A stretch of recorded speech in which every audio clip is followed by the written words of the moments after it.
السلام علیکم ورحمۃ اللہ وبرکاتہ۔ امید کرتی ہوں آپ سب خیر و عافیت سے ہوں گی اور ایمان کی بہترین حالتوں میں ہوں گی۔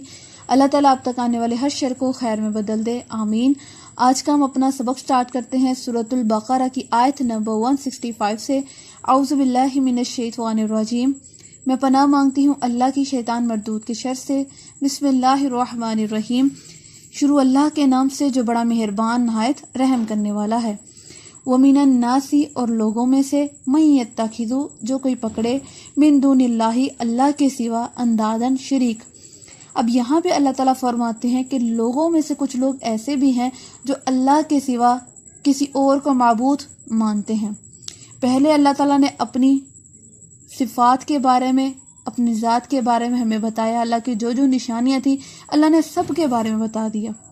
پھر اللہ تعالیٰ فرماتا ہے کہ ان نشانیوں کو دیکھنے کے باوجود انسان جو ہے وہ اللہ کو چھوڑ کر کسی اور کو الہ مانتا ہے۔ یحبونہم محبت کرتا ہے ان سے۔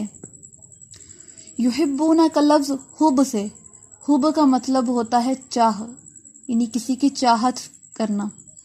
ہم نے اردو میں یہ لفظ پڑھا ہوگا نا، چاہت۔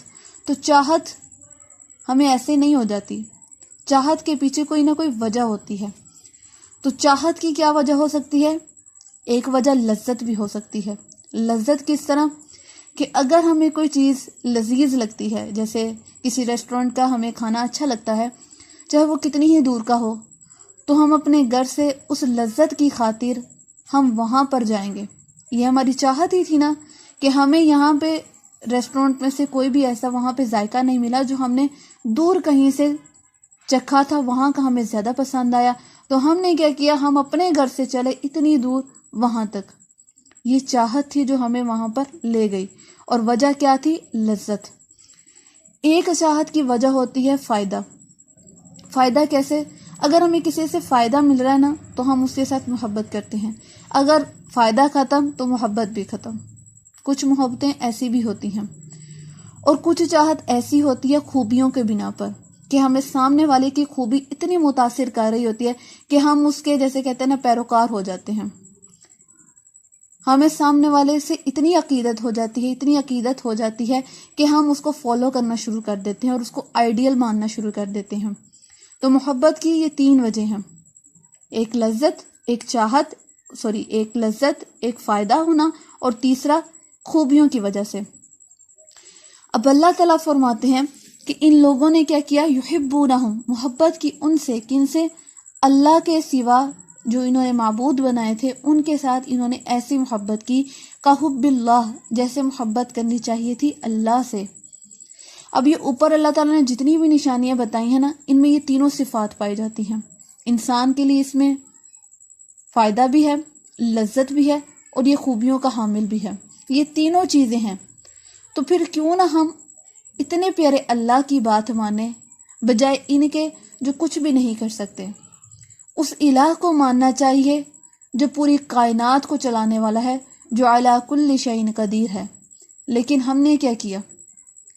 اب اس سے مراد، شریک سے مراد، ہم صرف یہ نہیں مان سکتے کہ یہ جو ہے بتوں کو جو ماننے والے ہیں وہی شرک کرتے ہیں، یا یہ جو مزاروں پہ جا کے، درباروں پہ جا کے جو ماتھا ٹیکتے ہیں، اللہ کے سوا کسی اور سے مانگتے ہیں، ہم اسی کو شرک کے زمرے میں نہیں لے کے آ سکتے۔ شرک میں اور کون کون سی چیز آ سکتی ہے کہ ہم نے اپنے دل میں کسی ایسے پرسن کو اتنی جگہ دے دی، اتنی اس سے محبت کر لی جتنی محبت اللہ سے کرنی چاہیے تھی۔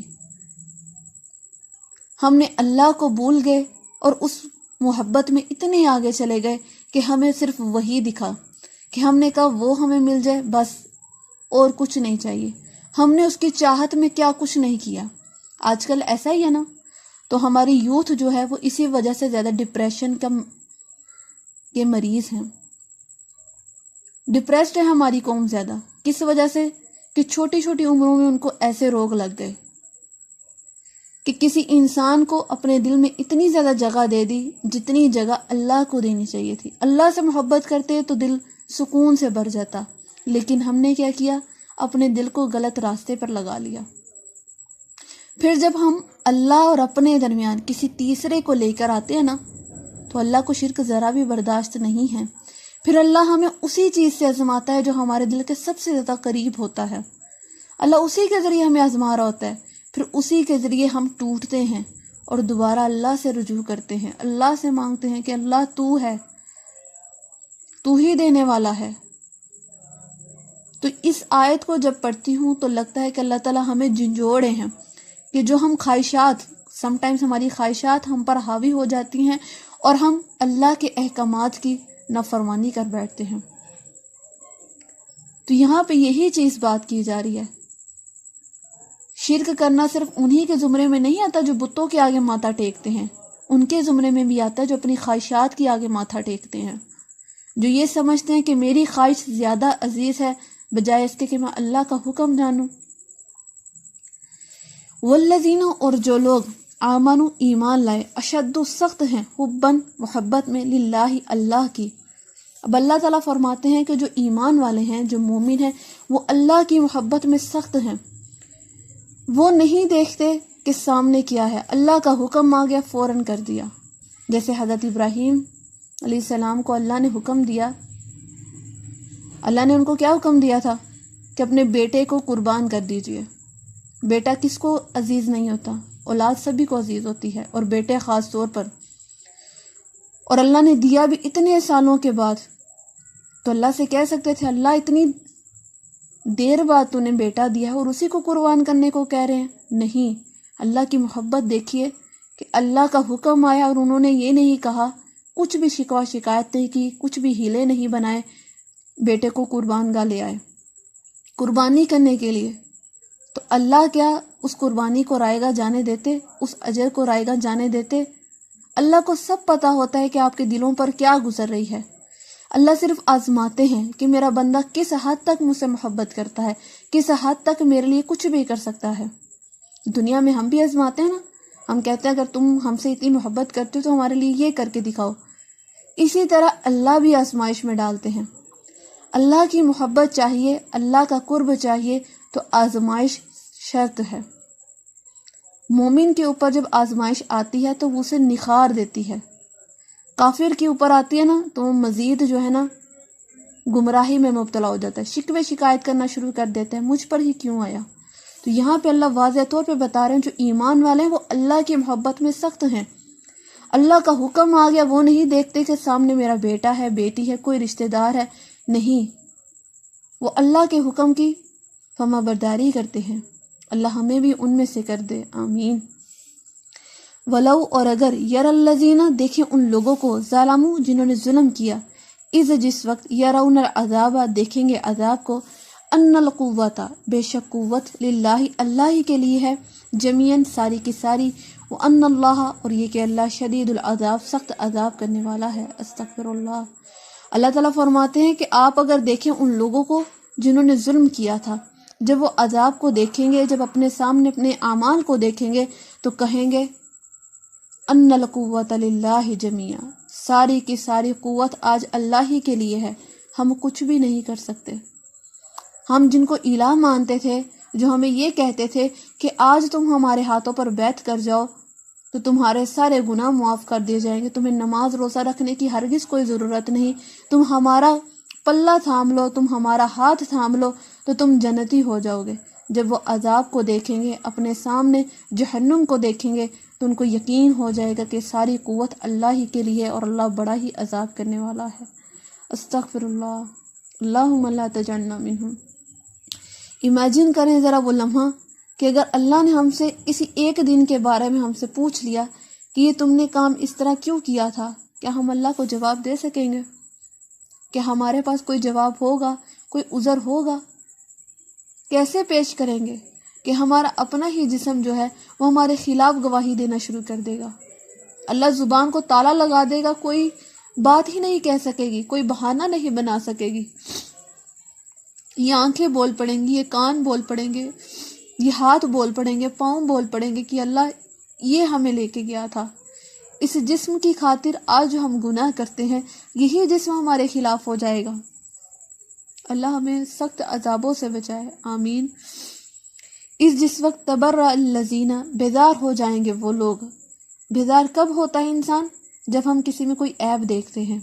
جب ہمارا مان ٹوٹتا ہے کسی بات سے کہ سامنے والے سے ہم نے یہ امید نہیں کی ہوتی، اگر وہ کوئی ایسی غلطی کوتاہی کر بیٹھتا ہے تو ہم اس سے بیزار ہو جاتے ہیں۔ اسی طرح اللہ فرماتے ہیں جب بیزار ہوں گے وہ لوگ، کون سے لوگ؟ توبیو، جو پیشوا تھے، پیشوا مطلب جن کی پیروی کی جاتی تھی، یعنی جو خود کو خدا مانتے تھے، من الذین، ان لوگوں سے، تابعو، جو پیروی کرتے تھے۔ اللہ اکبر، کیسا منظر پیش کیا جا رہا ہے؟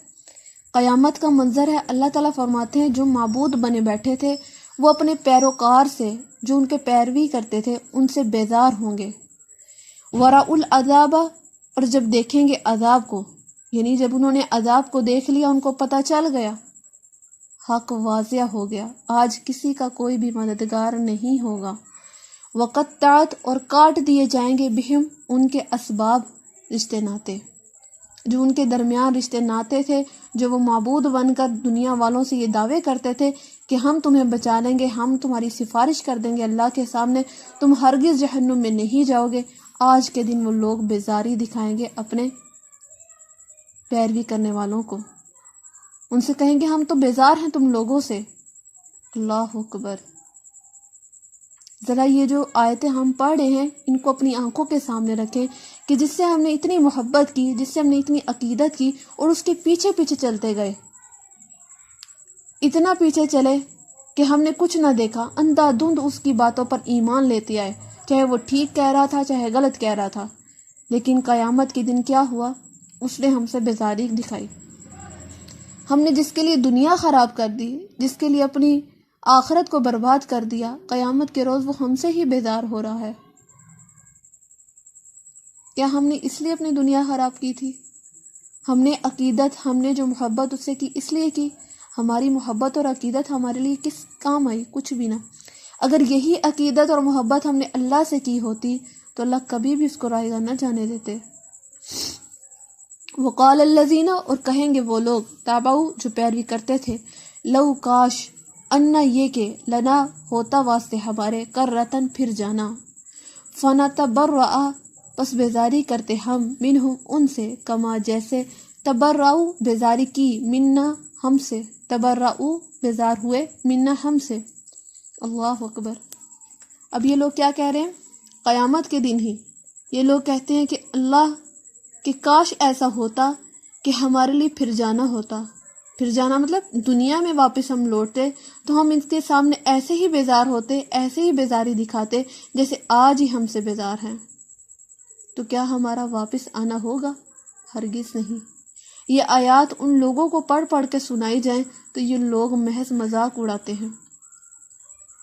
جو لوگ اللہ کے سوا کسی اور کو پوجتے ہیں، اللہ کے سوا کسی اور کے سامنے ماتھا ٹیکتے ہیں، اللہ کے سامنے وسائل بنا کر پیش کرتے ہیں کہ اگر ہم اللہ کو سامنے اس کا وسیلہ پیش کریں گے تو اللہ زیادہ ہماری سنیں گے، ان لوگوں کو اگر یہ آیتیں سنائی دی جائیں، ان کو پڑھا کے بتائی دی جائیں تو شاید ان کے لیے آسانی ہو جائے کہ قیامت کے دن کوئی بھی کسی کا مددگار نہیں ہوگا، کوئی بھی وسائل نہیں کام آئیں گے، صرف اللہ کی ذات ہوگی۔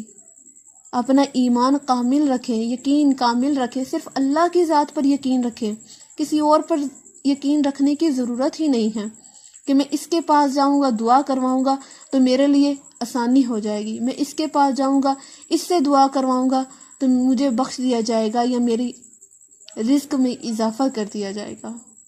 ایسا کچھ بھی نہیں ہوگا۔ آپ نے دیکھا کہ الہ بھی بیزار ہے، اور وہی لوگ جو پیروی کرتے تھے دنیا میں، جیسے ان کے پیچھے پیچھے چلتے تھے اتنی عقیدت اور محبت کے ساتھ، آج وہ بھی کہہ رہے ہیں کہ اگر ہمارا دنیا میں واپس لوٹنا ہوتا تو ہم بھی ان سے ایسے ہی بیزار ہوتے جیسے انہوں نے آج ہم سے بیزاری دکھائی۔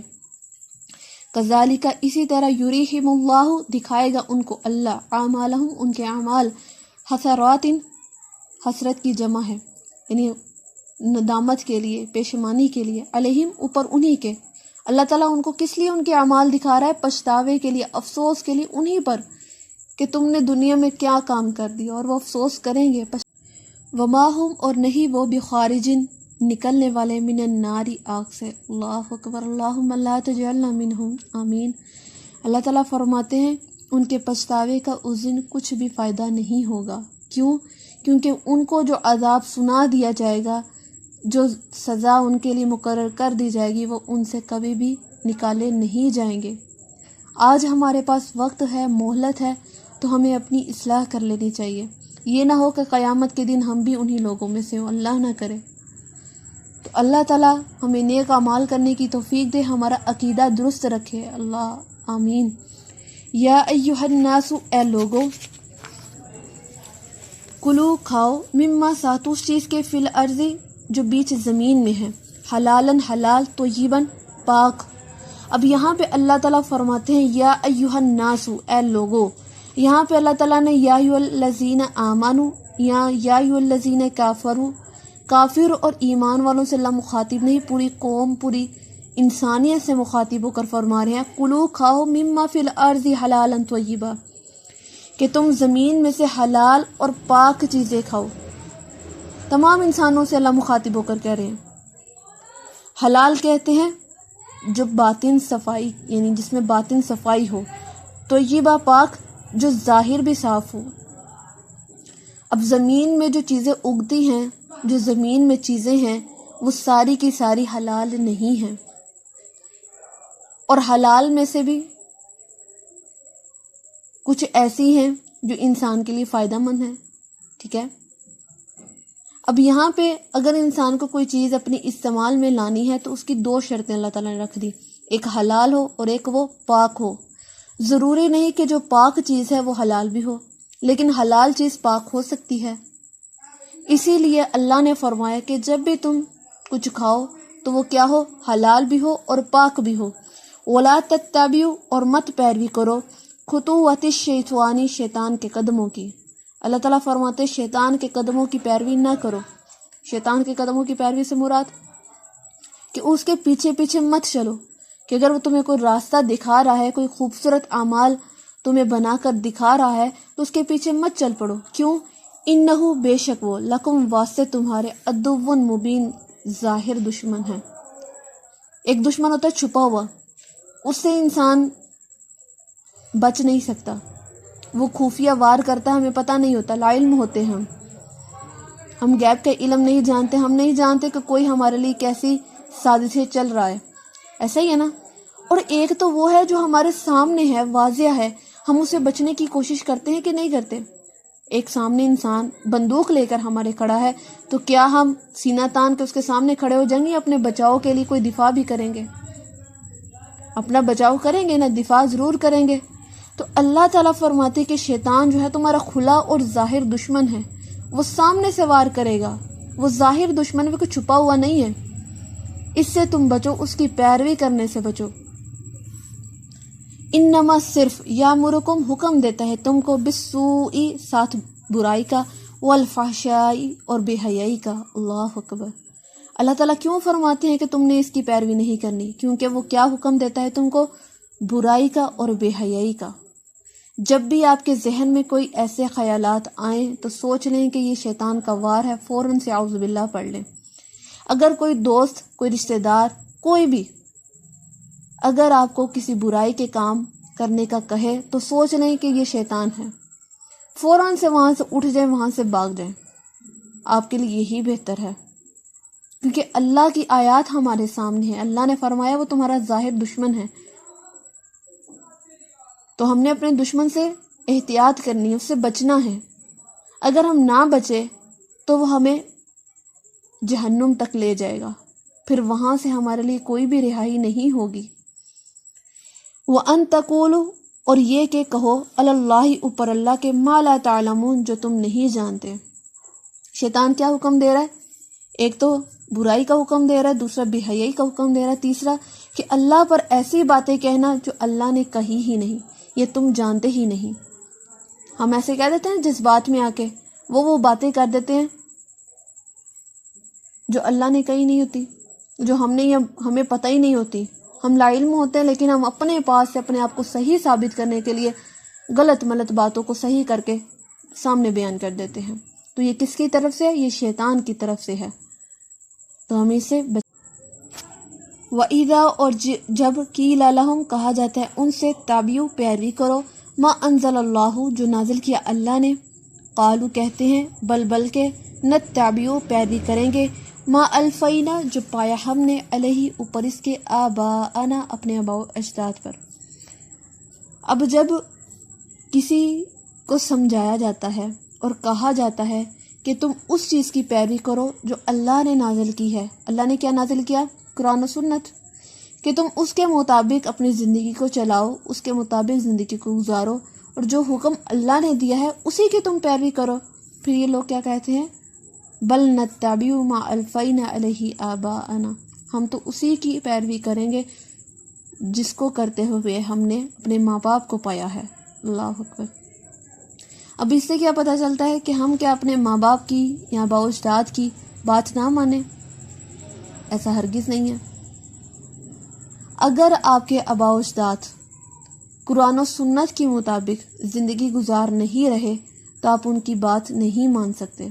اگر آپ کے آباء و اجداد کا عقیدہ درست ہے، اگر ان کی زندگی کا طریقہ قرآن و سنت کے مطابق ہے تو آپ ان کے مطابق ہی ان کے رستوں پر چلیں تو یہ آپ کے لیے اچھی بات ہے. لیکن اگر وہ ایسے کام کر رہے ہیں جس میں کوئی دلیل، کوئی سند موجود ہی نہیں، جو دین میں، شریعت میں کوئی بات لکھی نہیں ہوئی، لیکن پھر بھی وہ کام کرتے ہیں، تو اس کا مطلب ہے وہ بھی گمراہ تھے اور آپ لوگ بھی گمراہی میں جا رہے ہیں. سب سے بڑی مثال کیا؟ یہ جو ہم ختم دلواتے ہیں، چالیسویں کرواتے ہیں، یہ سب کیا ہیں؟ قرآن و سنت میں کہیں پہ بھی اس کا ذکر نہیں ہے. اللہ کے نبی کے دور میں بھی بہت سے لوگ گئے، صحابہ کرام نیک نیک لوگ بھی گئے، کسی نے بھی ختم نہیں دلوایا، چالیسویں نہیں کیے، کچھ بھی ایسے کام نہیں کیے. تو جو کام میرے نبی نے نہیں کیا، صحابہ کرام نے نہیں کیا، تو ہم کون ہوتے ہیں؟ یہ وہی بات آ گئی کہ یہ لوگ اگر ان کو کہا جائے تو کہتے ہیں کہ اگر ہم نے یہ کام نہ کیا، یہ تو ہمارے رسم چلتی آ رہی ہے، ہمارے آباء و اجداد یہ کرتے آ رہے ہیں، اگر آج میں اس سے ہٹ گیا تو لوگ کیا کہیں گے؟ وہ کہیں گے اس کو تو اپنے باپ سے پیار ہی نہیں تھا، اس نے تو صحیح طرح سوگ ہی نہیں منایا. ایسا ہی ہے نا؟ تو خدارا ایسے کاموں سے بچیں جو میرے نبی اور اللہ نے منع کیے ہیں. وہاں پہ لوگ ہمارے کام نہیں آئیں گے، ہمارے کام کوئی بھی نہیں آئے گا. ہم نے پچھلی آیت میں پڑھا نا کہ جس کی ہم نے عقیدت میں اتنی پیروی کر لی، جس کے نقش قدم پر ہم چلتے رہے، اگر وہ خود انسان ٹھیک نہ تھا، اگر اس کا طریقہ خود ٹھیک نہ تھا اور ہم نے اسی کی پیروی کی، تو اس کا راستے پہ چلتے چلتے ہم بھی گمراہ ہو جائیں گے. اولو کہ اگرچہ کانہ ہو آباؤہم ان کے آباء و اجداد، لا یعقلون نہ عقل رکھتے ہوں، شیئن کچھ بھی، ولا یہتدون اور نہ وہ راہ پاتے ہوں. اب یہاں پہ بتایا جا رہا ہے کہ اگر ان کے آباء و اجداد میں عقل ہی نہ ہو یا وہ راہ راست پر نہ ہو، تب بھی تم لوگ انہی کے راستے پر چلو گے. وہ راستہ جو تمہیں گمراہی تک لے جائے، وہ راستہ جو تمہیں جہنم تک لے جائے، کیا پھر بھی تم انہی لوگوں پر عمل کرتے جاؤ گے، انہی لوگوں کا راستہ اختیار کرو گے؟ اگر ایسا کرو گے تو تم سے بڑا بھی جاہل کوئی نہ ہوگا، تم سے بڑا بھی کوئی کم عقل اور گمراہ نہ ہوگا. کیونکہ اگر تمہارے ماں باپ، تمہارے آباء و اجداد گمراہ تھے اور تم نے انہی کی پیروی کی، تو تمہارا اور ان کا انجام مختلف نہیں ہوگا. یہاں پہ اللہ تعالیٰ یہی فرماتے ہیں کہ اگر ان کے آباء و اجداد کچھ عقل نہ رکھتے تھے اور نہ ہدایت پاتے تھے، پھر بھی اگر تم ان کی پیروی کرتے ہو تو تمہارے لیے ان کا انجام جیسا ہوا، پھر ویسا ہی تمہارا بھی انجام ہوگا. اللہ اکبر. اللہ ہمیں صحیح راستے پر چلنے کی توفیق دے. آمین. آج کا سبق ہم یہیں تک رکھیں گے، باقی انشاءاللہ تعالیٰ کل اگر زندگی رہی تو ضرور یہیں سے کنٹینیو کریں گے. اپنا بہت سارا خیال رکھیے گا، دعاؤں میں خاص طور پر یاد رکھیے گا. اور ایک اور بات میں نے کہنی تھی، اگر آپ لوگوں نے یہ ویڈیوز کسی دوسرے کو شیئر کرنی ہے تو ضرور اس کو شیئر کریں. اور آپ اگر چاہتے ہیں کہ گروپ بنا کر آپ بھی یہ ترجمہ کلاسز سٹارٹ کریں تو آپ یہ ویڈیوز یوز کر سکتے ہیں، میری طرف سے فل پرمیشن ہے. کیونکہ اگر آپ ان کے ذریعے کسی دوسری کی زندگی سنوار سکتے ہیں تو یہ آپ کے لیے صدقہ جاریہ ہے اور میرے لیے بھی. تو اس کا خاص اہتمام کیجئے، زیادہ سے زیادہ ان ویڈیوز کو شیئر کیجئے، زیادہ سے زیادہ لوگوں کو اپنے ساتھ ملائیے، تاکہ ہم اکیلے ہی جنت میں نہ جائیں، ہمارے عزیز و اقارب بھی ہمارے ساتھ جنت میں جائیں. آمین. اپنا بہت سارا خیال رکھیے گا. اللہ حافظ جی.